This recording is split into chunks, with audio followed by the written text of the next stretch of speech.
Corporation drone corporation ద్వారా drones పంపించాం. వాగులో పర్చూరులో ఒక అతనైతే షేక్ మున్నా అనే వ్యక్తి కొట్టుకొని పోతా ఉంటే డ్రోన్తో ఐడెంటిఫై చేసి అతను కాపాడుకోగలిగాం.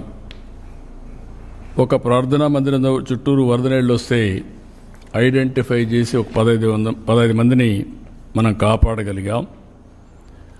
అదే మరికి ఎక్కడికక్కడ వాటర్ వచ్చినప్పుడు ముందుగానే జాగ్రత్తలు తీసుకొని మేము వచ్చిన ఇన్ఫర్మేషన్ అంతా కూడా మీకు పంపిస్తే మీరు చాలా సమర్థవంతంగా యాక్ట్ చేశారు. నేను చాలా సైక్లోన్లు చూశాను, కానీ ఫస్ట్ టైం నా జీవితంలో యంత్రాంగం టెక్నాలజీ ఇంటిగ్రేట్ అయ్యి లాస్ట్ మైల్లో సమర్థవంతంగా మనం హ్యాండిల్ చేయగలిగాం. ఒక గ్రామంలో ఉండే వ్యక్తికి టెక్నాలజీ కానీ లేకపోతే తుఫాను కానీ ఎట్లొస్తుంది ఎప్పుడు వస్తుంది తెలియని పరిస్థితి నుంచి మన లాస్ట్ మైల్లో ఉండే మన ప్రభుత్వ ఉద్యోగి వీళ్ళంతా కూడా పర్ఫెక్ట్గా దీన్ని హ్యాండిల్ చేసే పరిస్థితికి వచ్చారు. దీనివల్ల ఒక మాటలో చెప్పాలంటే పెను ప్రమాదం తప్పింది. ఇది ఒక ప్రూఫ్ ఆఫ్ కాన్సెప్ట్ మాత్రం. ఇంకొక పక్క మీరు ఒకసారి చూస్తే దీనికోసం 602 డ్రోన్స్ పెట్టుకున్నాం. ప్రిపేర్డ్నెస్ పర్ఫెక్ట్గా చేశాం.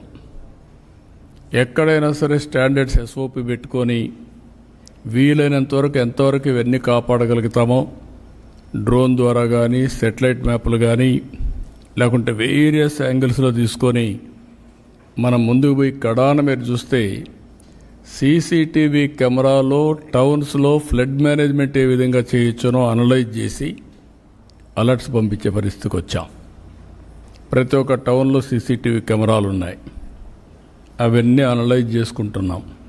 అనలైజ్ చేసుకొని మన వాళ్ళు ఫ్లడ్ మేనేజ్మెంట్ చేశారా లేదా, ముందస్తు జాగ్రత్తగా మనం చేసిన పని అన్ని డ్రైన్స్ అన్ని క్లీన్ చేయించాం. అర్బన్ ఏరియాలో కానీ రూరల్ ఏరియాలో కానీ వీలైనంతవరకు చేయించాం. దానివల్ల వచ్చిన వాటర్ వచ్చినట్టు పోగలిగింది. దీనివల్ల కూడా మనకు ఎక్కడ కూడా ఈ యొక్క సబ్మెర్జెన్సీ ఇవన్నీ కూడా చాలా వరకు తగ్గే పరిస్థితికి వచ్చాయి.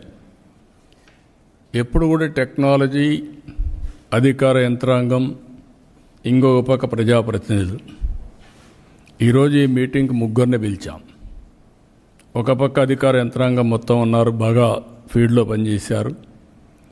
ఎమ్మెల్యేలు, ఎంపీలు పొలిటికల్ లీడర్షిప్ ఇచ్చారు మంత్రులు. మీరు that is a very good experience. ఎప్పుడు కూడా పొలిటికల్ మేనేజ్మెంట్ ప్రజాప్రతినిధులు చేయాలి.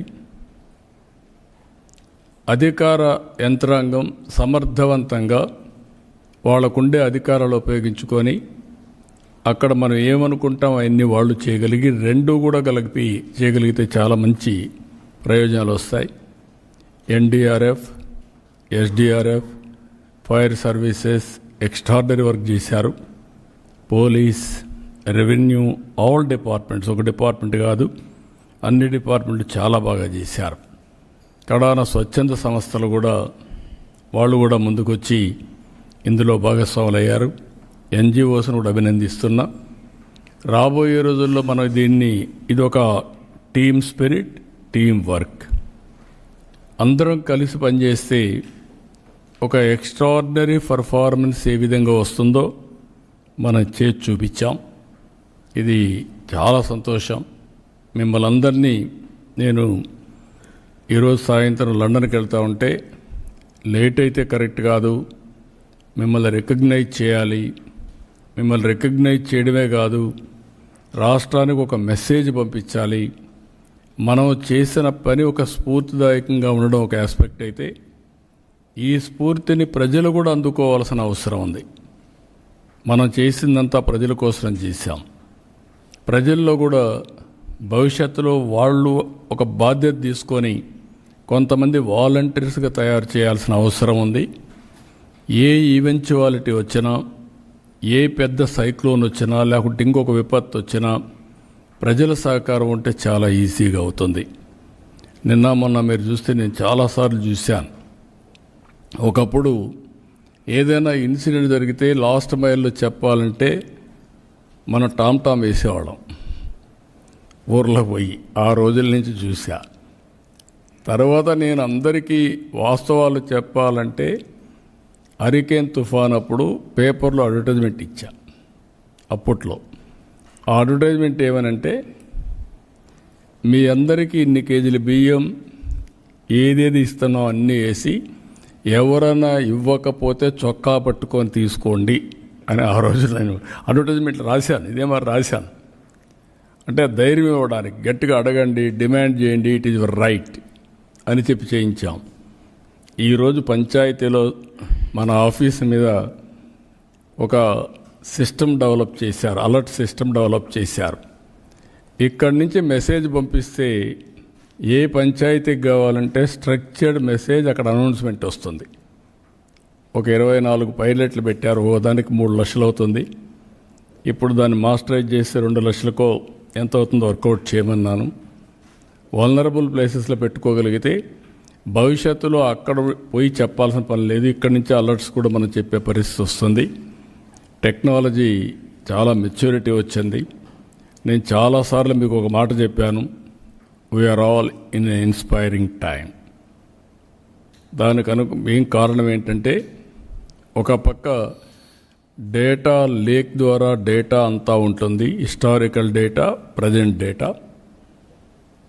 ఏదైతే ఈరోజు అవేర్ ద్వారా real time 42 parameters real time data వస్తుంది.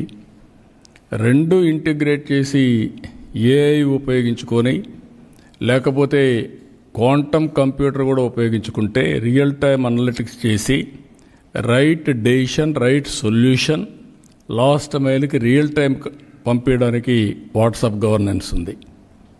అది కూడా మనం 750 సర్వీసెస్ వాట్సాప్ గవర్నెన్స్లు ఇచ్చే పరిస్థితికి వచ్చాం.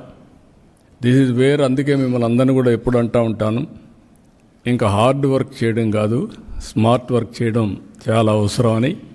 దానికి ఇది నాంది పలికింది. ఇలాంటి బ్రహ్మాండమైన ప్రయత్నం చేసినప్పుడు దీనికి సహకరించిన మిమ్మల్ని అందరినీ, భాగస్వాములైన మిమ్మల్ని అందరినీ మనస్ఫూర్తిగా అభినందించి రాష్ట్ర ప్రజల తరపున మీకు కృతజ్ఞతలు తెలియజేయాలన్న ఉద్దేశంతోనే ఈ కార్యక్రమాన్ని పిలిచాను. దీనికి మీ అందరికీ మరొకసారి మనస్ఫూర్తిగా అభినందిస్తూ, నేను ఇక్కడ జనసేన, మీరు ముందుకు రండి, ముందు కూర్చోండి. నేను మిస్ అయ్యాను.